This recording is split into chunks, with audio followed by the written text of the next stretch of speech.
పాపం పండే రోజు వచ్చిందంటే మనం చేసిన తప్పులన్నీ కూడా ఒక్కొక్కటిగా బయటపడతాయి. చంద్రబాబు నాయుడు చేసిన పాపాలన్నీ కూడా ఇప్పుడు ఒక్కొక్కటిగా బయటపడుతున్నాయి. సిబిఐ షార్ట్షీట్లో తిరుమల లడ్డు కల్తీనిపై విస్తుపోయే నిజాలు సోషల్ మీడియాలో హల్చల్ చేస్తున్నాయి.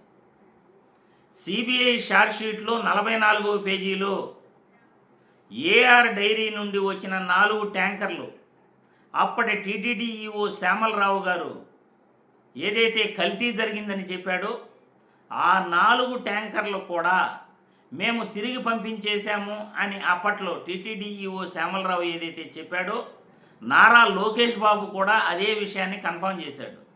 ఆ 4 ట్యాంకర్లు కూడా శ్రీకాళహస్తిలోని ఒక పెట్రోల్ బ్యాంకులో దాచిపెట్టి ఉంచారని, వైష్ణవి డైరీతో మాట్లాడి వాళ్ళు ఇన్వాయిస్ తెప్పించుకుని వైష్ణవి డైరీ దగ్గర నుండి నెయ్యి కొనుగోలు చేసినట్లు ఇన్వాయిస్ వచ్చిన తర్వాత ఈ శ్రీకాళహస్తిలో దాచిపెట్టిన ఏఆర్ డైరీ నుండి వచ్చిన 4 ట్యాంకర్లు మళ్ళీ తిరుమలకు చేరుకున్నాయి అని సోషల్ మీడియాలో వార్తలు హల్చల్ చేస్తున్నాయి.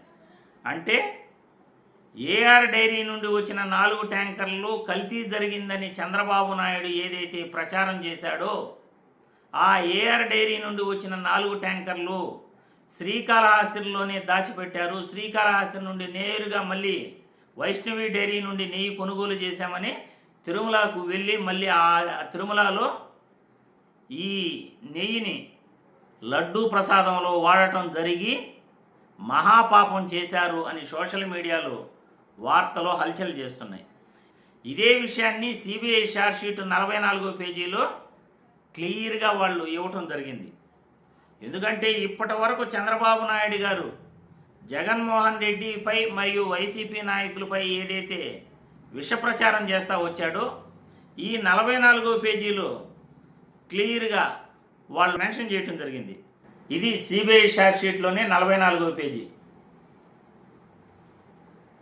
ఈ సిబిఐ షార్ట్షీట్లోని 44వ పేజీలో ఈ అడల్టరేటెడ్ నెయ్యిని బోలేబాబా డైరీ నుండి కొనుగోలు చేశారు కాబట్టి అతన్ని A7 గాను, Vaishnavi Dairy Specialities Private Limited వాళ్ళని A6 గాను, ఏఆర్ డైరీ వాళ్ళని A1 నిందితులుగాను సిబిఐ షార్ట్షీట్లో వాళ్ళని పేర్కొనడం జరిగింది. 2024 జూలైలో ఏఆర్ డైరీ నుండి వచ్చిన 4 ట్యాంకర్లను వైష్ణవి డైరీ ద్వారా మళ్ళీ తిరుమలకు వెనక్కి తీసుకొచ్చారు, దాన్ని లడ్డూ ప్రసాదంలో వాడారు అని సిబిఐ షార్ట్షీట్లో క్లియర్గా మెన్షన్ చేయడం జరిగింది. అదేవిధంగా అనిల్ సింఘాల్ గారు టీటీడీ ఈఓ మొన్న రాత్రికి రాత్రి ఎందుకు బదిలీ అయ్యారు ఆ విషయం పైన కూడా 44వ పేజీలోనే క్లారిటీ సిబిఐ సిట్ అయితే ఇవ్వడం జరిగింది. అల్ఫా మిల్క్లో ప్రమాణాలు సరిగా లేవని సిబిఐ కేసు పెట్టడం జరిగింది. ఈ అల్ఫా మిల్క్లో దాదాపు 10 లక్షల కేజీల నెయ్యిని ఇప్పుడు టీటీడీ చైర్మన్ బిఆర్ నాయుడు గారు ఆర్డర్ చేశారట. ఆ అల్ఫా మిల్క్లో ప్రమాణాలు సరిగా లేవని సిబిఐ కేసు పెట్టేసరికి అప్పటి టీటీడీ ఈఓ అనిల్ సింఘాల్ గారు ఉన్నారు కాబట్టి ఆయనను టీటీడీ ఈఓ బాధ్యతల నుండి తప్పిస్తూ సిబిఐ షార్ట్షీట్లో కేసులో అనిల్ సింఘాల్ గారిని కూడా బాధ్యతగా ఆయన పేరునైతే చేర్చడం జరిగింది. ఇది అనిల్ సింఘాల్ గారిపై కూడా రాత్రికి రాత్రే ఆయన పంపించడానికి కారణం మన బిఆర్ నాయుడు గారు టీటీడీ ఈఓనేనే అని సోషల్ మీడియాలో వార్తలు హల్చల్ చేస్తున్నాయి.